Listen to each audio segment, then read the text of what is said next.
Eh bien salut à toutes et à tous les amis, c'est Axis Biker. Aujourd'hui on se retrouve pour une vidéo que j'aurais aimé ne jamais tourner. Pour ceux qui me suivent sur Instagram et qui ont vu le test de la Yamaha R6 savent de quoi je vais parler. Je vais parler du gars qui a roulé sur mon casque et ma GoPro et qui a pris la fuite lors du tournage de la Yamaha R6. Alors le mieux pour vous expliquer, c'est d'aller sur le lieu du crime et vous expliquer comment ça s'est passé, pour pas que les Jean-Michel commentaires ils soient là mais c'est ta faute, t'avais qu'à pas faire ça.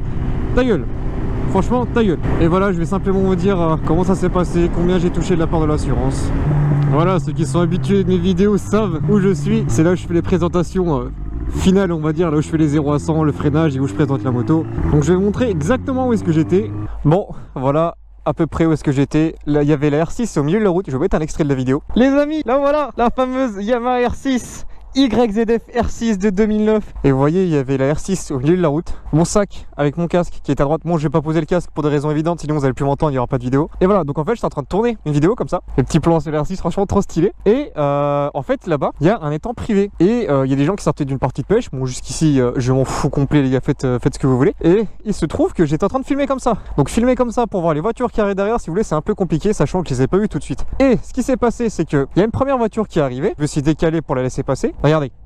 Là, sans déconner, regardez, je vais mettre au niveau... Allez, je vais pas abuser, je vais mettre, regardez, je me colle au niveau du rétro. 1, 2, 3. Il y a plus de 3 mètres. Même une Lamborghini, ça passe. Même une SVJ, ça passe.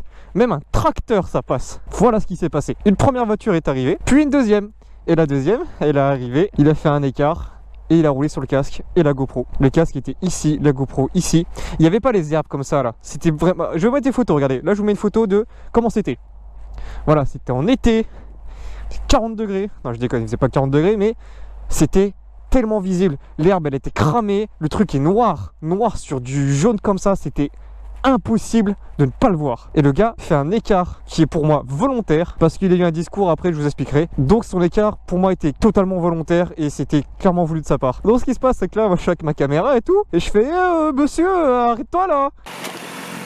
Putain, mais non.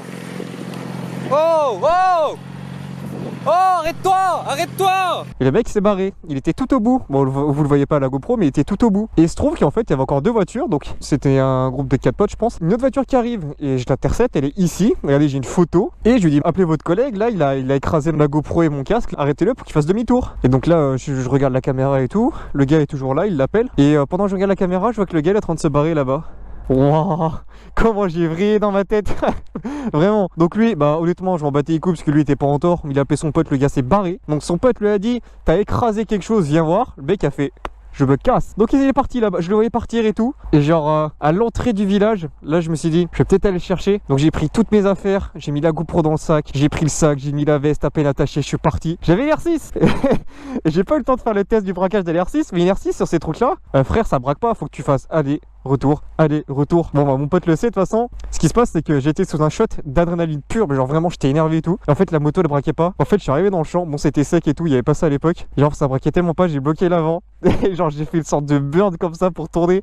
Je suis parti comme ça, comme un con. Et je suis en train de me rendre compte, enfin je me suis rendu compte après que c'était très dangereux parce que j'ai roulé à des vitesses assez excessives pour pas grand chose au final. Donc les gars je le rattrape, moi je vais pas en faire la selle parce que flemme. Je l'ai suivi pendant 5 km, enfin je l'ai retrouvé 5 minutes après. Imaginez là c'est la voiture, j'étais à son niveau, je fais arrête-toi, t'as écrasé ma caméra et tout sur la route.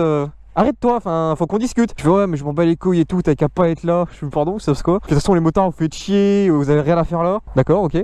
Donc, le mec continue à partir. Le mec qui était devant lui, son pote qui suivait à 2 voitures, je l'arrête aussi. Non, on s'en fout, c'est pas notre problème, t'as qu'à pas être là. Même discours. Bon, ce que je fais, c'est que je continue. Puis à un moment, je m'arrête. Genre complet, je m'arrête au milieu de la route. Et je suis maintenant, tu te mets à droite.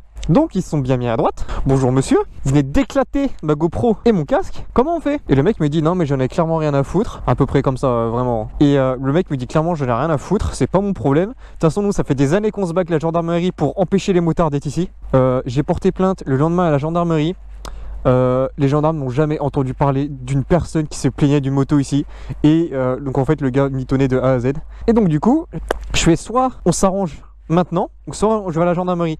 Et en fait, moi, j'avais la vidéo, j'avais les preuves. Le mec, j'ai suivi pendant 5 km. Pour moi, c'était dégradation volontaire de matériel plus délit de fuite, entre guillemets. En fait, il qualifie pas ça comme un délit de fuite.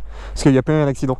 Je sais pas, je me parle 10 minutes et tout. Le mec, putain, il me rend un gros con. Le mec anti-motard. En plus, il y avait un petit coup, hein, parce que le mec puait l'alcool. Et le mec torchait, il savait pas ce qu'il disait. J'ai fait, ok, ça, le discours, il est inutile. Et l'erreur que j'ai faite, c'est, en fait, de ne pas appeler la gendarmerie tout de suite et d'aller porter plainte le lendemain.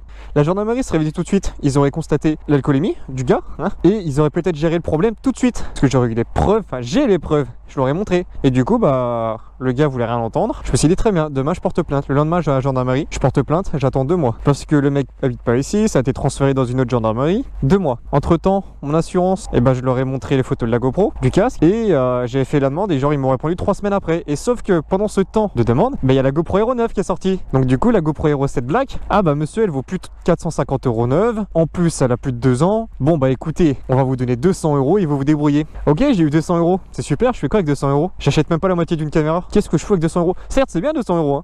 Mais voilà, je rachète pas une caméra. Et du coup, là, j'ai une caméra qui est niquée, tordue. Je vais montrer plein de photos. La photo, elle est top, photo. Voilà comment je suis niqué. Et plus récemment, j'ai reçu un appel de la brigade de, je ne dirais pas le village, ni la ville. Et il se trouve que le dépôt de plainte a été classé sans suite. Voilà. Donc j'ai un peu les boules. Parce qu'il y a un mec ivre-mort qui écrase ton matériel, ton casque et ta GoPro. Parce que le casque, en fait, là, il y avait une marque. Attendez, je vais essayer de vous montrer.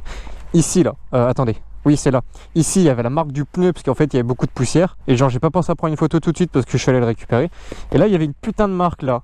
Donc en fait, l'extérieur du casque c'est du plastique, mais ça se trouve l'intérieur de la structure elle est niquée. Et ça, je le sais pas. Il est impossible de savoir. Donc ça veut dire qu'il faut que je rachète une GoPro. C'est 450 €. Un adaptateur micro GoPro qui coûte 60 balles. Donc ça fait mal. Et le micro, parce que le micro maintenant, le son ne sort que à gauche. Regardez, maintenant, je vais mettre la vidéo juste avec le son d'origine. Là, je parle, etc. Vous voyez, le son sort que à gauche. Je suis obligé de mettre un effet en post-prod pour que le son soit nickel et au milieu. Parce que si vous avez le son que à gauche, bah c'est pas très marrant et pas très agréable à regarder. Donc, GoPro, adaptateur micro, on est à 500 balles, on va arrondir à peu près. Plus le casque, on est à 200 balles. Plus les visières, 270. Donc on est quasiment à 800 € de matos. Et mon assurance me rembourse 200 balles. Et bien sûr, j'ai contacté la mutuelle des motards, qui est mon assurance. Et il se trouve qu'ils ne peuvent pas me rembourser, car le matériel a été endommagé hors accident.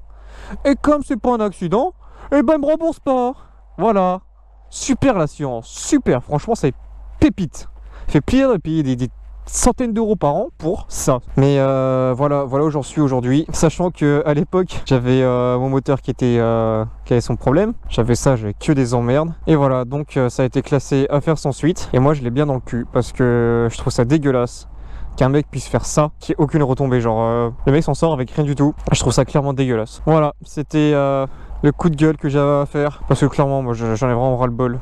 Bon. C'était pas une vidéo très drôle à regarder, un peu longue, peut-être un peu chiante, mais bon, j'avais besoin de la faire parce que vous êtes beaucoup aussi à me demander où est-ce que ça en est. Donc au lieu de répondre un par un sur Instagram, eh ben je préfère faire une vidéo où tout le monde sait ce qui s'est passé, voilà. Et même malgré les preuves, vidéos, photos, eh ben ça suffit pas. Voilà, sur ce les amis, je vous dis à la prochaine pour des vidéos plus enjoyantes. C'était Axis Biker, salut.